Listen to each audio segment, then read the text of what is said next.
Hi everyone, it's Miss Rossi. Today we're going to finish our cityscape pictures from last week. What you will be needing today is your drawing that we started last week. You should have sketched out a nice city street and traced it in a permanent marker or pen. You're going to need some crayons, and I also have some watercolors today. I'm going to do a watercolor and crayon resist to color in my picture, but if you don't have watercolor paints at home, you can fully color your picture in using anything else like crayons, markers, or colored pencils. Today I'm going to be coloring all of my smaller details with my crayons, and then I'm going to do the bigger background sections with my watercolor paints. But like I said, you can use whatever supplies you have at home to add color. We just want to make sure our picture is fully colored in today and there are no white spaces left. So to get started, I am going to use my crayons and just color in some of my smaller details.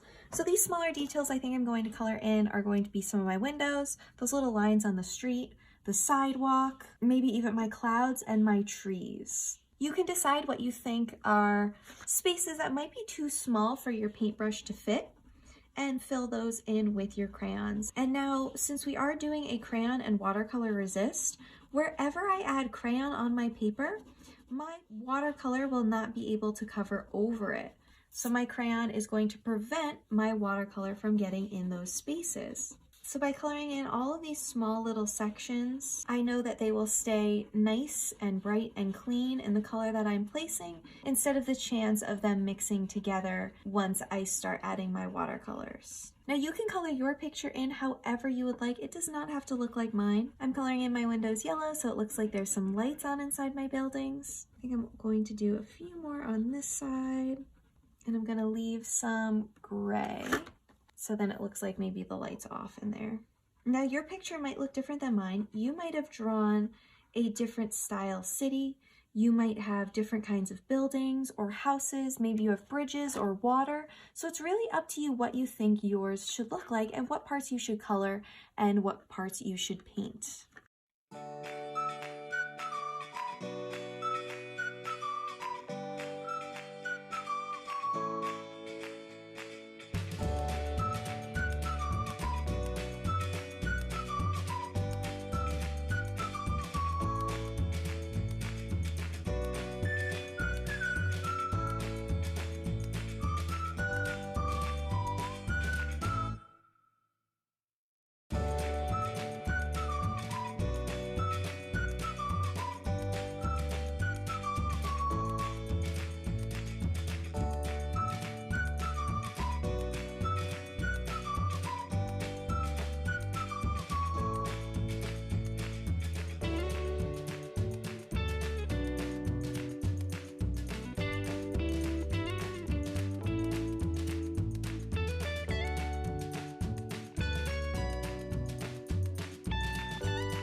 Alright, so that is all I'm going to color with my crayons. So I went and I colored my windows, I colored in my line on my street, my little sidewalk areas, my trees, and I colored in my clouds. I left my sky, my grass, my road, my sun, and this one larger building white so I can use my watercolor to fill in those sections. And now you'll notice in all of those areas I colored in with my crayon, I made sure to fully fill in that space as best as I could. Again, we want a nice thick layer of crayon so it will resist our watercolor and our watercolor won't go and blend into that space. Now I left this one building that was larger white so I could use watercolors on it, but I colored in the other one that was smaller because I was afraid my paintbrush was going to be too big to get in that space. So you can decide again what you think is going to work best for your picture. What areas are you going to be able to easily color in with your crayons, and what areas would be better suited for watercolor. Now that I'm finished coloring in with my crayons, I can grab my watercolor paints. And like I said before, if you don't have watercolors at home, that is okay. You can use crayons to color in the rest of your picture. You can use markers, colored pencils, whatever you have is going to work. So with my watercolors, I am making sure to wet my paintbrush and wiping it off on the edge of my cup so it doesn't drip water all over my table. I think I'm going to start with my first building here, and I kind of want it to be a bright orange color. So I'm going to swirl my paintbrush carefully in my watercolor tray in my orange paint. And as I am painting in this section, I am going to be careful trying to stay inside the lines as best as I can, but I don't have to worry about my orange covering up my yellow windows. Because I used crayon in those sections, it's going to prevent my watercolor from going in there. So even though my watercolor paint is going up against the edge of my yellow there, you can see it's getting pushed back down by the crayon, so it can't fully cover over it. Now, I don't want to go in with my watercolors and just go crazy painting over the top of everything. I still want to paint nice and neatly as I fill in this space, but it's a lot easier to know, even when I'm going through little small sections, that those areas I colored in are going to stay nice and bright and clean. So you can decide if you want your picture to look more realistic, if you want to add more abstract colors and create more of a fantasy city, that is okay too. You can really make your picture look however you would like. Once I need more paint on my brush, I'm making sure to wet it in the cup and then dip back into that same color. If you want to make your buildings more than one color or you want to mix some colors on your paper, you can do that. Just make sure you're washing your brush before you're going into any new colors. It's great to mix our paints on our paper, but when we start to mix them in the tray, it can get a little tricky and very messy very quickly. All right, now that that building is done, I'm going to move on to my street. So I made sure to wash my paintbrush. I'm going to use some black on my street. Now I do want a lot of water in my black paint because I don't want it super, super dark. I want it more of like a gray, and the more water we add to our watercolor paints, the lighter that color will be. So I'm pretty happy with this. And in those super tiny little areas, it's great that we use the crayon because I can paint right over the top of those little lines that I did in yellow, and they still show up nice and bright against my black watercolor paint.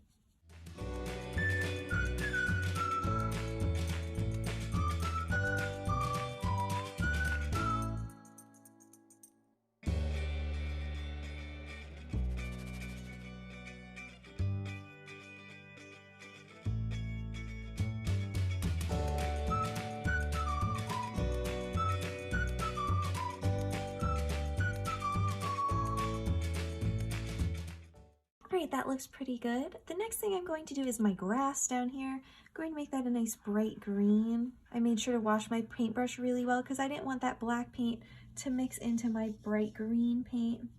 And I can just go in and fill in the rest of this space. Now in these areas right here, like next to my building, there is no crayon separating the orange from my building and the green of my grass. There is just some Sharpie where I trace the outline of my building. So my green can mix with my orange there since there's nothing really blocking it like our crayon does. So I'm just going to be extra careful as I'm going along that space. That's kind of why I went into my black road first before I did the background green. I wanted to let this orange building dry nicely before I started painting around it so those colors wouldn't mix together. I'm going to fill in those other little spaces here, and it's a lot easier on the side with my trees. Since those are crayon, my green is not going to mess with those at all.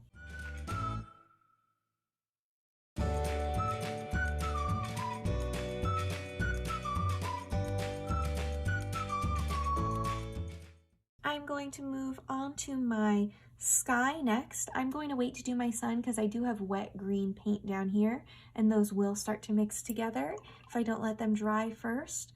So I'm going to go up into my sky with some blue paint, making sure to wash my paintbrush and swirling it carefully in there. And now again, I'm being careful going around that green paint that I just did and going around my building. If your colors do mix together, it is not the end of the world. That is okay. And you could end up with something really beautiful.